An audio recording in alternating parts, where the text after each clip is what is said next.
Well, good evening, everyone. Thank you for joining us this evening. I am so excited to introduce to you these really amazing women that are just go-getters on their health, and four of them with all different backgrounds and diversity in their days, but all have the same purpose of what they want to achieve, is to have healthy pregnancies and healthy babies. So I hope tonight that you'll walk away with some good nuggets that might help you if you're looking to be getting pregnant, or if you're already in a pregnancy, or maybe you're have had children and you're thinking about having more children. So we hope that this event tonight will help inspire anything that you might be looking for that might make a difference for you, or maybe somebody that you know that is getting ready to have children. So the first guest that I would like to introduce to you is Lauren Gillian. Lauren is a healthcare practitioner at the Life Plus Health and Wellness Center. Hi, Lauren. And she also is the owner and founder of Reach Out International, which is a nonprofit serving communities in El Salvador. She also has a home-based business, and this is her first pregnancy. Our second guest tonight will be Dr. Lindsay Crute. She is a chiropractor, and she's also the owner of Homegrown Chiropractic in Kettering, Ohio. And she's a mama of one, and she has one on the way. So excited. Gina Wiltice is our next guest. Gina is a dietitian. She works in a doctor's office, a group of doctors in Troy, Ohio. She also has a private practice of her own. She's a mama of three with number 4 on the way.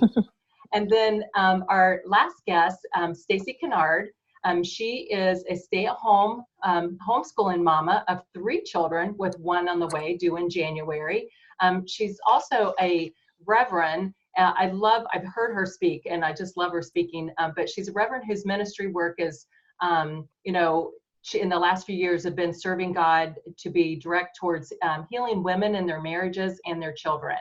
So I'm going to let these ladies take it from here, and Lauren's going to start us off. Thank you so much for joining us. Great. Well, I'm going to start us at the very beginning. It's only appropriate as this is my first. So I'm going to be touching on pre-pregnancy. I'll just say it is never too late to start any of these healthy tips and habits, things that we're going to be sharing, but it is also never too early. And that's one thing my husband and I, we really saw from the get-go. As soon as we knew we were going to get married, obviously the topic of children comes up. We knew we wanted children. And so really we thought from the get-go, long-term down, what do we do now? What can we do now, even before we even thought about starting to have kids, in order to just give our bodies the best fighting chance, and ultimately, our future unborn children the best possible health in their lives. And so thankfully, my husband and I, we were on the same page from the beginning. We all know that pregnancy is a complete miracle, and there's really a lot that we just can't control. The body just works perfectly. It knows what to do and what not to do. But I did know there are a few things that we could control. And I always tell my track athletes, you got to control the controllables. So for me, we just knew, okay, if there's a few things that we actually can control, we want to do those to the absolute best of our ability in order that we can give my body the best just environment possible in order to conceive, to sustain a pregnancy, and then through labor. And then of course, for mamas post-labor, because that's important too, post your baby, you want to make sure we can get back into good tip-top shape and our health. So for me, I think, and for all of us, if we can just focus on the few things that we can control now, even before, you might be pregnant, we can rest easy, and whatever happens during pregnancy and labor, things happen that are out of our control. But if we can at least know, okay, the one things that I can control, I'm doing to the best that I can, then we can rest easy, and you know what, the rest is up to God, and the rest is up to little baby and what the body's going to do. So the 3 things that I really recognized, like way back from the beginning, that I could do to help get my body in the best possible health for a baby was my exercise, my nutrition, and my stress management. And so obviously my husband had to be on board too. So for me, I have a flexible schedule. It's easy for me to actually pencil in my exercise routine. For me, it looks like 5 days a week. I love to run and lift and do, body weights at home, it might be different for you. The whole point is exercising where you can start, whatever level you're at, and then just working your way up. And the good thing is when you start before you're pregnant, it is so much easier to carry that habit into pregnancy when you're not feeling it and you feel like a blob and you'd much rather sleep in.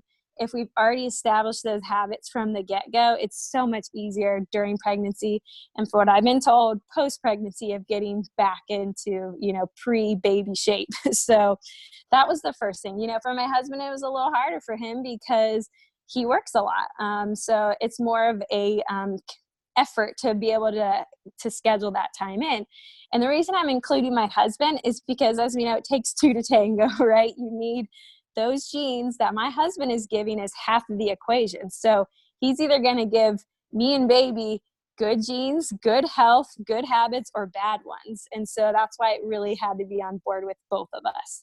So our second thing that we knew that we could control was our nutrition. That was a little bit easier for him, just because whether it's one of us is going to make healthy foods, we agreed from the get-go, this is what we want to do. We choose to buy as much organic as we can, including our meat and our produce.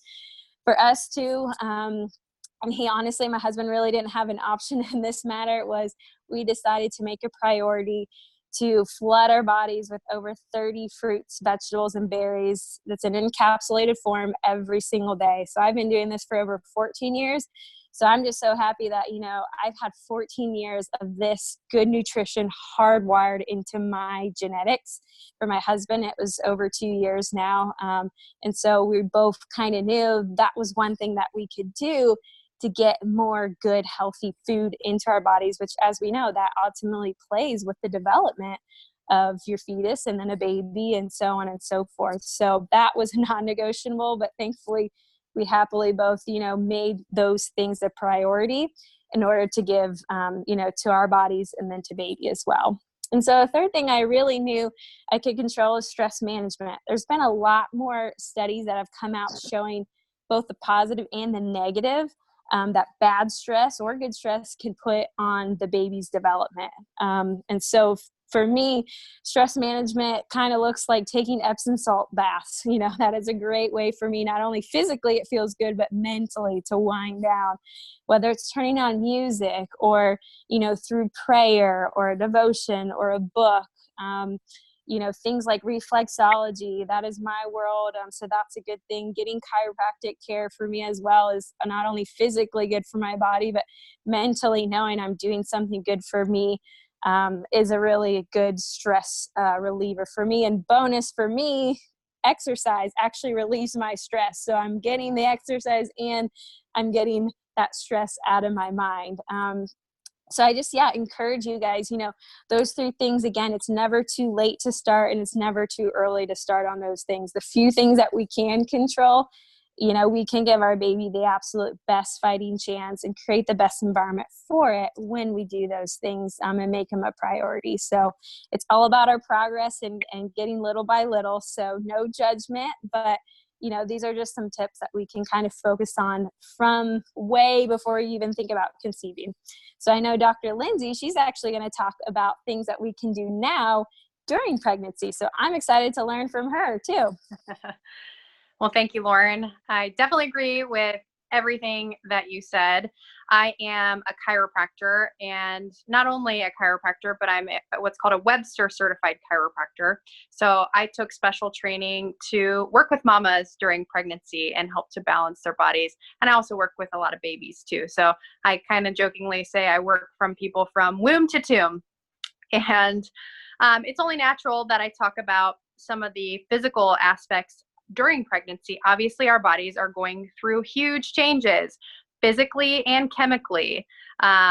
So interestingly, I was a chiropractor before I became pregnant, and I always treated these pregnant women. And I, of course, knew the value of keeping your body in balance. But now that I've been on both sides of that coin, oh my gosh, I do not know how people go through pregnancy without the guidance of how to balance your body. So hopefully you can learn a few things tonight about that. So for one, I want you to know that the baby in your body will accommodate the space that it's given. So just think of your womb as a basket. And of course, the baby is going to go where there's more room. They want to be comfortable in there too, especially when it starts getting cramped. And so physically, if we have any tight muscles, misaligned joints, just imbalances in our body, guess what? That's going to affect where baby goes. And if baby is in a funky position, I think Stacy can attest to this. We were talking about this earlier. When baby's in a funky position, number one, sometimes it can be uncomfortable. So it can cause pain for mama. If baby's in a funky position, it can also cause some difficulty with labor and delivery. It can stall things out. It can cause more back labor. It can cause longer labors. None of us want that. And of course, it can affect baby when they come out, if they've been all cramped up in there. So, and I feel like nobody's really teaching mamas what to do. And so a few tips that I would like to give you is, of course, I'm a chiropractor and I do recommend getting chiropractic care. Webster technique is a very gentle technique. It balances the muscles, ligaments, and joints, specifically of the pelvis. And so it brings the body into balance. And it, again, kind of like Lauren said, it's never too early. We treat women before pregnancy and during. As you grow and your body starts going through bigger physical changes, then I typically will see my mamas more often. Another thing that you can do is, of course, you can get adjusted, but what if you're not taking care of yourself in between your adjustments? You're not going to get as much out of it. So a few tips for you. The way you sit is really important. So I always tell my mamas to do something called the flashlight test. So pretend that your belly button is a flashlight. That flashlight should either be pointing straight or down. If your belly button or flashlight is pointing up, guess what that means that you're doing? That means that you're kind of slumping back onto your tailbone, and your tailbone actually has to swing kind of like a little doggy door when you give birth. And so you don't want any restriction on that tailbone. So it's really important that when you're seated, you kind of got to sit like a man. I hate to say it, but you got to open your legs up and you got to pretend that your belly is a hammock, and you got to let your belly kind of hang between your legs. It's not the most socially acceptable thing in the world, but things like slumping backwards or crossing your legs are terrible, absolutely terrible for you during pregnancy. Sitting in general is not great, but if you're going to sit, at least sit and give your baby some room. So, again, do that flashlight test and sit like your belly's a little hammock. Getting out of a car is another huge one. Anytime that you're getting up from a seated position, you want to make sure that both your feet are on the ground. So if you're getting out of the car, you actually want to swing your entire body to the side, get both your feet on the ground, and then get up. If you're just kind of twisting and getting up really fast, that can also cause some imbalances in your pelvis. And I think mamas like us that have been through it before, if you twist too fast or you get up too fast, you get like the round ligament, belly pain, or sometimes your back pain or sciatica. So those are just a few things to watch out for. I'd also like to give you a resource. It's a website. It's called spinningbabies.com. And they have a lot of really great tips and daily exercises. I do their yoga video daily. It talks about walking and swimming. And so between chiropractic care, exercise, and kind of following those daily guidelines, I really feel like I am able to keep my body in alignment. Everybody is kind of amazed that, at least last time I worked up to my due date. I'm this big fat pregnant lady and I'm still able to be a chiropractor and run around and do everything. I feel like $1,000,000, but I really work on it and I make sure that my body stays in balance. So hopefully that helps you guys out a little bit as your body is going through the changes. So next, Gina is going to talk to you about some tips for postpartum care. Okay, thank you. So, and I'm actually due in 4 weeks, so I'm glad I'm able to be on the call, that nothing happened early. But now, so let's enter the postpartum stage. So now we're kind of in the days, weeks, even months after having the baby. So here we are, new moms. The baby's arrived. We are trying to get back into kind of a new normal, so to speak, right at home with our new family, whether it's first or fourth baby or any other number of babies, but kind of getting back into that family dynamic of new normal, and how can our nutrition play into that. So proper nutrition really is quite vital during the postpartum period. And so the goals really with nutrition during the postpartum period is we really want after going through 9 months of changes with our body to help this fetus develop. We're now trying to heal our body, restore or like rebuild our tissues, restore all the nutrient, any of our nutrients have been depleted during the pregnancy. So we need to rebuild those stores back up. For any of the moms that are breastfeeding now at this point in postpartum, the goals of the nutrition is to produce, the nutrient dense breast milk. So there's a lot of things that, nutritionally that really plays into our body. And one of the things is, really is planning ahead. And I know in this fast times and towards the end of our pregnancy, it's hard to plan ahead, especially have a set due date and we're waiting on Mother Nature. But to be able to plan ahead to say, we need to have a good nutrition plan. And hopefully we can kind of continue our good nutrition that we're having during pregnancy, into that postpartum period. But now it's like, our hands are more tied, taking care of the newborn versus being pregnant. I can still go up and cook a more elaborate meal right now. Whereas in a month or so, that won't be happening because I'll have my hands full. And so, a lot of times too, we're in the postpartum period, we deliver a baby and we think, okay, we're ready to have, our pre-pregnancy bodies back the next day. That doesn't happen. But I always tell people, as a dietitian, the new moms in those early stages of being in the postpartum period, focus on nutrients. Are we really nourishing our body? Don't focus on the calories or what our we're still looking for. All of that will come, but we really need to work on nourishing our bodies to give us, give ourselves the best chance at better physical health, mental health, all of that as we're working with baby. And so, kind of what I like to emphasize with the moms is a couple things too. And one of them being, so towards the end of pregnancy yet, before we deliver, to plan ahead and think, okay, what are some really easy meals that, my family likes to prep them, put them in the freezer, label them, have the temperature and time and everything put right on them. And now you're ready to go. So if you had a crazy day because the baby's not sleeping well, didn't take a nap, a few weeks in, or you're working on breastfeeding or whatever it might be, have a really quick, easy meal you can pull out for dinner and still get the nutrition that you need, but without all the hassle of creating a dirty kitchen and, not being able to use your hands to cook anything or cut up the vegetables or protein or something that you need for a certain meal. So I, especially with my second and third pregnancies, I found it so valuable afterwards to have a freezer full of a whole bunch of meals ready.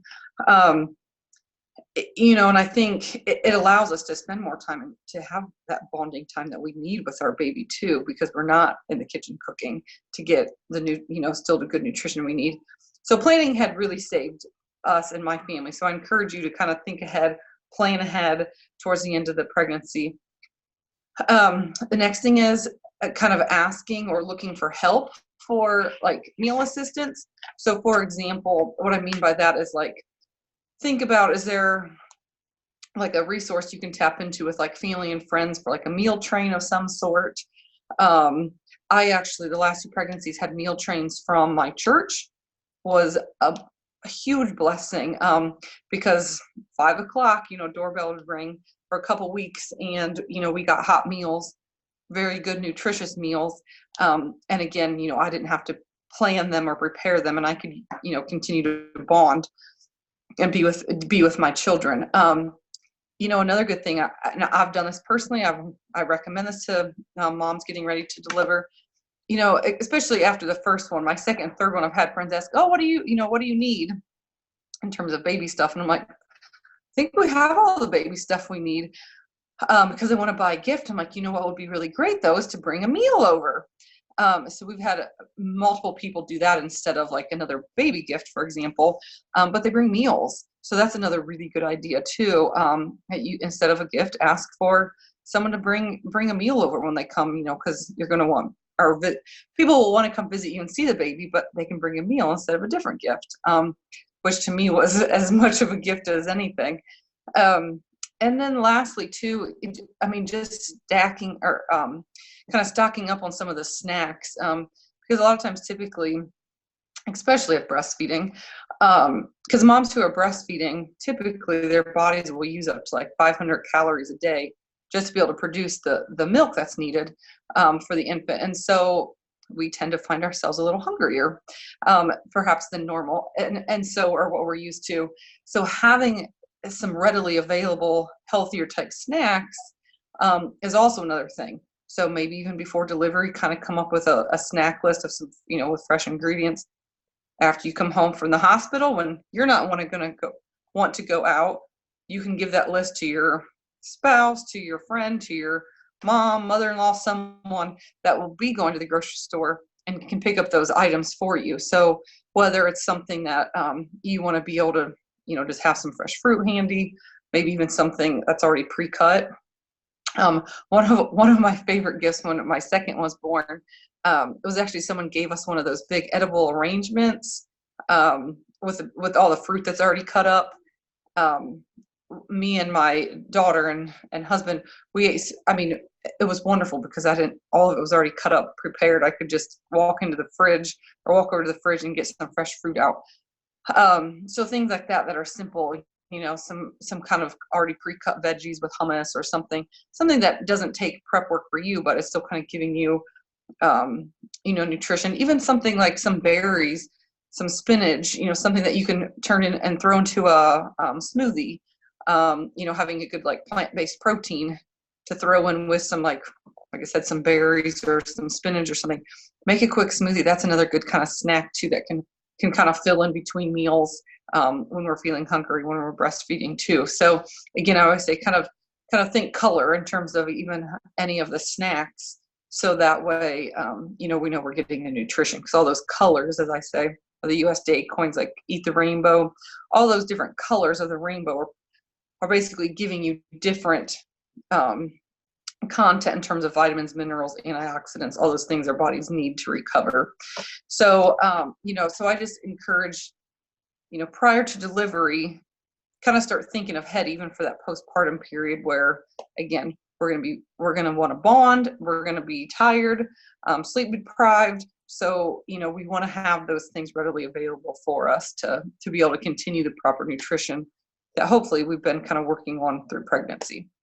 So with that, another part of the postpartum period, Stacy now is going to talk a little bit about kind of balancing, you know, the family dynamic in the postpartum period. Thanks, Gina. How many pregnant women out there, when Dr. Lindsay was talking, changed the way they sat? Because I did. I was like, okay, I'm going to sit like a dude. It'll be better. Speaking to the idea of postpartum and the balance of life, especially whether it's just having one kid or me about to add our fourth to the family, the whole family dynamic changes. And so we have this idea of what does balance look like. And the first thing I want to say is balance doesn't mean everything gets your equal attention. It's not balanced like a scale. That's not what we're after. We're not after, okay, the house gets as much attention as my newborn baby and the dog gets as much attention as my husband. I mean, this is not what we're talking about here. We're talking about balance in the sense of what needs to be the main thing stays the main thing. All of our children have different needs. So if you have multiple children, you know, I know that my youngest right now, who's 2.5, if he starts to act out, it's generally because he's not getting independent time with his mom. That's usually what it is, just for him. My older one, it's usually because the younger ones are bothering her and she's not getting her alone time. So all our children and different relationships in our lives have different needs. And so it's keeping in mind on how to keep those sorts of things balanced when we are juggling, adding a new child, you know, into the family dynamic. You know, our husband's needs, you know, fluctuate, and our families, and, you know, I do a business here from home. I'm a sales coordinator with Juice Plus, and it's one of the greatest things that ever happened to our family physically and nutritionally, and then what it's done for us as a family, financially, as a team.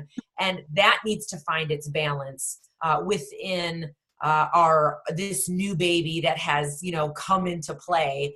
And then also the care of my home is going to drastically change in my order of priority of how many times am I really gonna sweep those floors? Do I really care? So it's not that everything gets equal time. It's that recognizing that the priorities shift, and it's accepting the shift. It's accepting the shift in the priorities and letting things be the way they ought to be. Another thing that I think is really important is making sure that we're not making other people's priorities our priorities. There's a lot of great things out there to be involved in. Like when you think about lists of things that people can do, exercise is really important, and we all have to go paleo. And of course I should be in bed by 7:30 now. And when the baby sleeps, I should sleep, even though I have 3 other kids. That's the dumbest thing I've ever heard in my life.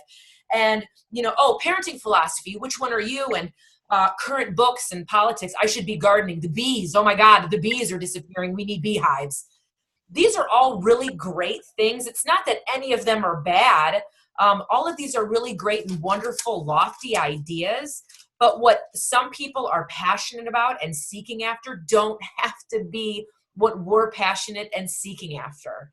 And so what may be right in Lauren's life and her family, with her first newborn baby, is going to look so different than me with my 4th as we stay at home and homeschool, which is going to look so different from Dr. Lindsay's with her 2nd as she runs a chiropractic practice. So keeping in mind that while all these wonderful things in life they're good and noble and great things to be involved in, they don't have to be part of your changing the world. Which brings me to the next point of knowing your why and what you're doing in life. Everything that we do, our plans that we make, our actions that we take, they're all going to be reaching towards, why am I doing this? I'm doing this for my children. When I think about our homeschooling here at home, it involves our entire family. And so I think about, when we do this, how is this going to affect our family dynamic?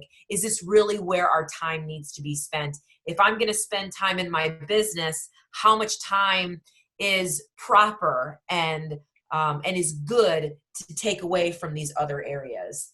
So speaking of those type of mindsets and recognizing that balance doesn't mean that everything gets your equal attention, that other people's priorities are not my priorities, and that is okay. That is a good and right and wonderful thing. And also that the seasons of life change, and what are we doing and the actions we're taking. There are just a couple tips I wanted to throw out there to help us maybe do that. So for instance, like Gina was talking about, there's things that we can do ahead of time to better prepare ourselves for when the babies come. So if you have multiple children, I'm speaking more to that sense. The kids taking on as much responsibility as possible, that's appropriate. When we finish dinner, my 2.5-year-old has a job. It's mostly so he stays out of everybody else's hair, but he's got a job. He has a part to play. When they empty the dishwasher, my oldest puts away the dishes, the middle puts away the silverware, and the youngest puts the bottles together.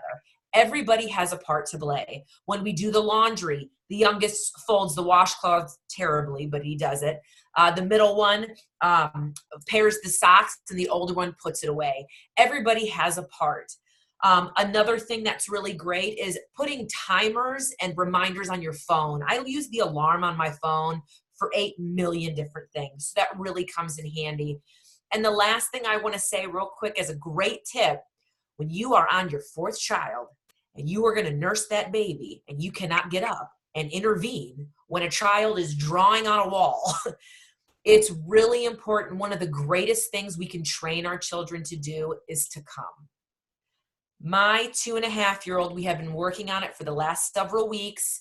Well, we've been looking at it for longer than that, but especially the last several weeks, when I say, Ari, come here. I need him to come. This is something we work on. He'll be in the middle of playing and I'll just ask him to do it for no reason at all. He'll come and I'll say, good job. And then you may go back and play. And that's it. We're practicing it constantly, because when he's in the middle of something, I've got a nursing baby and I got 8 million things going on over here. The most valuable thing that I can have is my child who his attention is grabbed and he comes when I ask him to. So putting that responsibility on them as much as is appropriate so that you have more freedom to live and to give with your kids, to just be blessed.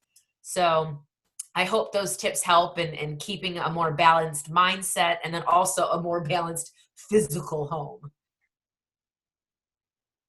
Margie, you're muted. Thank you. I love this because you girls have really thought all this stuff through. You know, what's going to make my family be happier?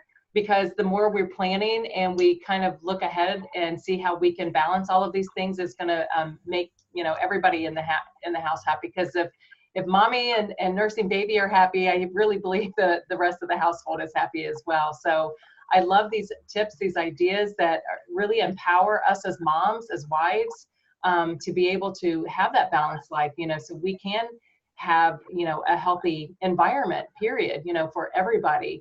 And the things that I love too is that you guys are gals are, you know, really wanting the best for your family. You are setting a great example and role modeling, and that's what our communities need today, is letting people know that, you know, we are priority, our family is priority, and that starts with us, and that's each one of us and our health. So these tips, these things, I think are going to really help all of you, because you all had something to provide for each other, but also help the community that was able to watch tonight and also to replay back, you know, for later. So I am so blessed to know you all in my world, and I love that you guys are taking such good care of yourself, you know, through all the things that you're doing. So if anybody has any questions, we will have these posted or keep this posted, and you can ask away to any of the women here, and they will be able to answer anything on the Facebook event page. So thank you so much for joining us tonight.